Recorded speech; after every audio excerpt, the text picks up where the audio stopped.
We kick things off today with Vicki McKenna for our very popular Culture Cast segment. Vicki, good to see you. Great to be here. You look very Italian after you got back from that trip. Yeah. Ciao. Bell'amore. There you go.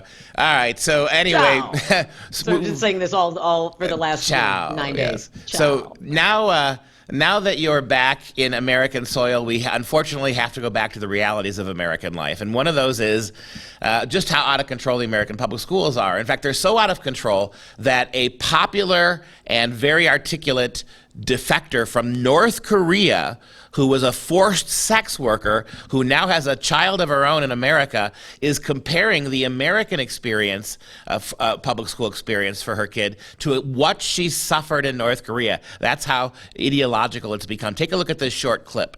I'm a nursing defector, human rights activist. I escaped North Korea when I was 13 years old to find a bowl of rice.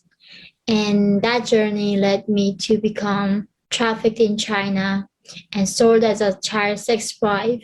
2 years later, when I was 15 years old, I crossed the frozen Gobi Desert into Mongolia, then went to South Korea. I did everything to escape that terror of socialism.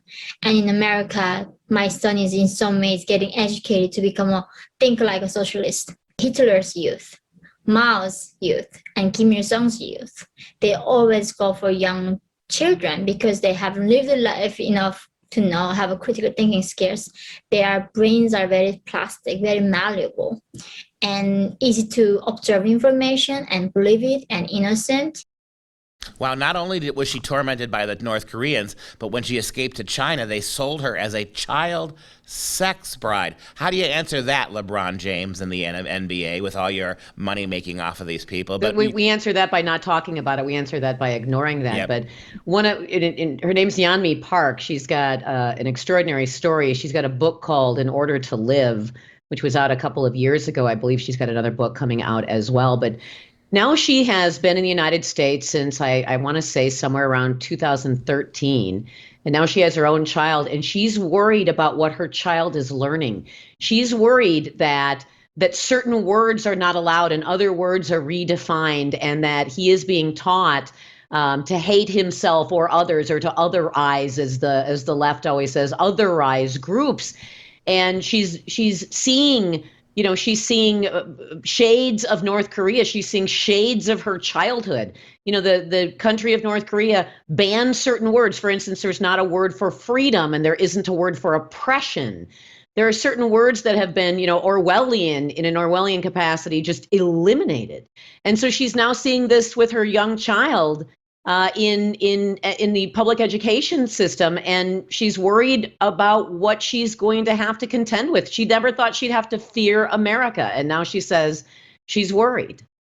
And there are a few regimes in the world that you look at North Korea and you say that nothing about North Korea could be like our experience in America. And the one thing that she singles out is education. This monolithic, ideological, socialist kind of education that our kids, she said it herself, right? They always go after the children, whether it's the Hitler youth or the Mao youth. Right. They always go after the kids because those kids are so ripe for picking. And as you said, the purpose of this is to get them to despise other groups, to see certain groups of certain racial categories as acceptable.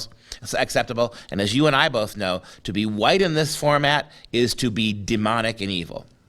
Indeed, and it's also to get these children to I guess maybe attenuate their relationships with their families, and create a stronger bond with the teacher, with the counselor, with the people who, when you're dropping your child off for 8 hours a day, and it is entirely a process of indoctrination, and an indoctrination that is meant to distance you from your child, including distancing you in the form of the assistance that you no longer can provide to help your kid in his or her classwork, because Common Core has essentially removed the parent from that process.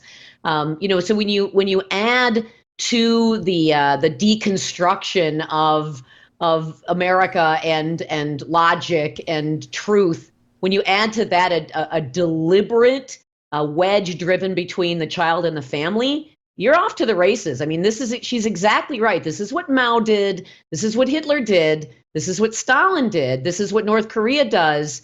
And if we allow this to continue in the United States, we are going to have several generations of young people who will not have any tether whatsoever to the idea of what ordered liberty is. And there won't be anyone who can really rein them in, because they will have already been distanced from the protective cocoon of their family. What's so insidious about this is that it's the moral obligation for parents to set boundaries for kids. Without boundaries, kids turn out to be animals, right? They become monsters.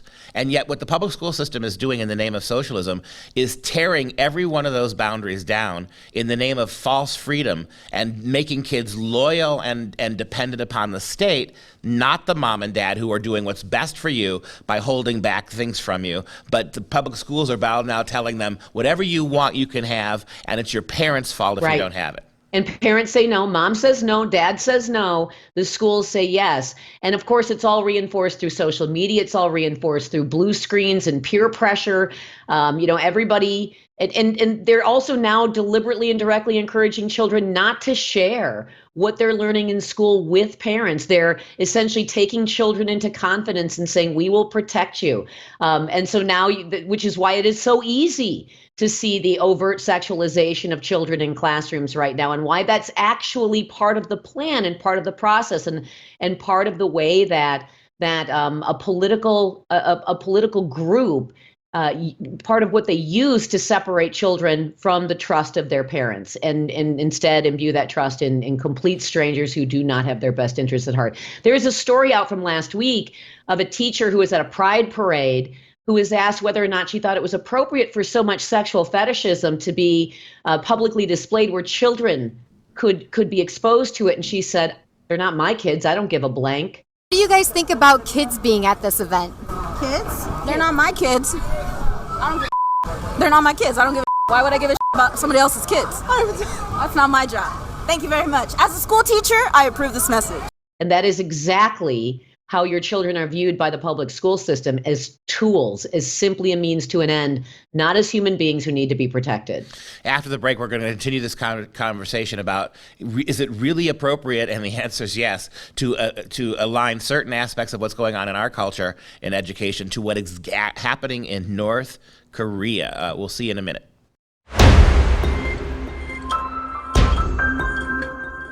All right, back with Vicki McKenna for CultureCast. Vicki, we have another video from this brave woman who escaped North Korea and China, both trying to subvert and sexualize and just horrible life that she ran away from. And now this woman is an American. She's got a baby, a young child in the public schools, and lo and behold, she's finding much of what the propaganda that she saw in North Korea is in American schools being pushed by progressives. Watch the video. It's really worrisome because, I cannot really afford not to work and take care of him and do homeschooling. I have to send him to public education systems. It's worrisome how much I talk to my son and read different books to him at home. But, I'm willing to move anywhere it takes for me to protect my child from this brainwashing. And because it's not just only that it's happened to one person, it can be like North Korea. Like North Korea didn't begin like North Korea. It happened because people really believed that inequality was the evil of everything, that we all can be equal, and that's how we became that way. So when one more person converting every day like that, we are going to end up like North Korea eventually. So I think it's our personal responsibility to protect as many people, as many children as we can from this massive indoctrination coming from the left. And notice what the enemy is, from her perspective, equity. Equity. This fake notion that's being pushed on all of our kids that equity is the answer to every American problem, and she points out that that's what made the horror of North Korea a reality. Everybody thinks equity is something positive. Everyone thinks that the word means something akin to equality, and it doesn't. It is the absolute opposite, and that's everybody should understand that about the left. Whatever they say, consider that the opposite is true. If it sounds nice, it's the opposite. Equity is about punishing or denying access to the protections under the rule of law to protections under the Constitution for disfavored groups. And it's about identifying disfavored groups in the name of equity and then punishing those disfavored groups in the name of equity. People think it's about fairness. People think it's about helping Black people or helping underprivileged people. It's not. It is about penalizing disfavored groups, and everyone seems to think that they'll never be the disfavored group. And yet we see the left piling in group after group after group. It used to be that women were people who could claim protections under the banner of equity. Not anymore, because what is a woman? Now you have men who are declaring themselves women. The reality is supposed to be the irreality is supposed to surreality is supposed to be affirmed, and so women now are finding themselves sort of cast out, and because they're not men pretending to be women, they are now in some cases the disfavored group, and they better toe the line and shut up, or they might find themselves punished as well. It's remarkable. This is classic Orwellian doublespeak, socialist speak, right?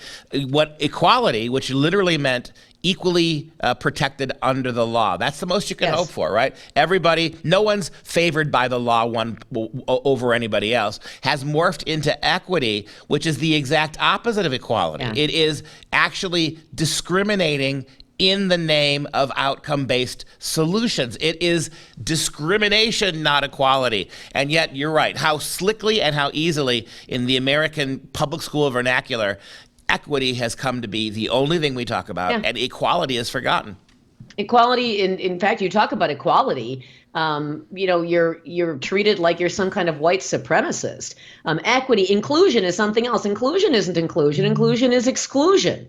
So again, one thing that people should always remember is that what the left says, with the words they're using, have an opposite meaning, almost inevitably have an opposite meaning. So equity isn't about good things. Equity is about denial. Equity is about penalty. It's about punishment. It's about discrimination. And as Yeonmi Park points out, this began with a bunch of people who had, really sincere, perhaps, desires to end the problem of scarcity and inequality. And instead of trying to figure out ways to give more people access to opportunity and protection under the law, they went the opposite direction by penalizing disfavored groups, taking from those groups, giving to the favored groups, and you never get out from under that system once it establishes itself as a power head. Largely because you have human beings at the top of the food chain, not God. And those human beings decide rather arbitrarily and politically and based on support, not necessarily need, who gets what. Notice what's happening now. Yeah, it's the warping of the system. I'll give you the last word. I think that's a really good way to end this, and that is, you take a look at just what is going on right now, where you've got a story out today of somebody who had actually committed an act of terrorist violence, who has been cut loose by the Biden administration because they were committing it in pursuit of social justice. In the meantime, you've got people who walked through the open door of the United States Capitol building being racked up on felony conspiracy charges and being accused of insurrection. So we're already there where the disfavored groups are being penalized and do not enjoy equality under the law. And the favored groups are the ones that are already being granted, special privileges. And of course, you also see what's going on in cities as well, where the favored groups are not even, the crimes committed by the favored groups are not even being charged, and chaos has reigned in the place of law and order. It's only a matter of time before law and order establishes itself in some way, and if it's going to be under the guise of equity, it will be authoritarian. Yeah, we're not really all that far away from Kim Jong Biden, are we?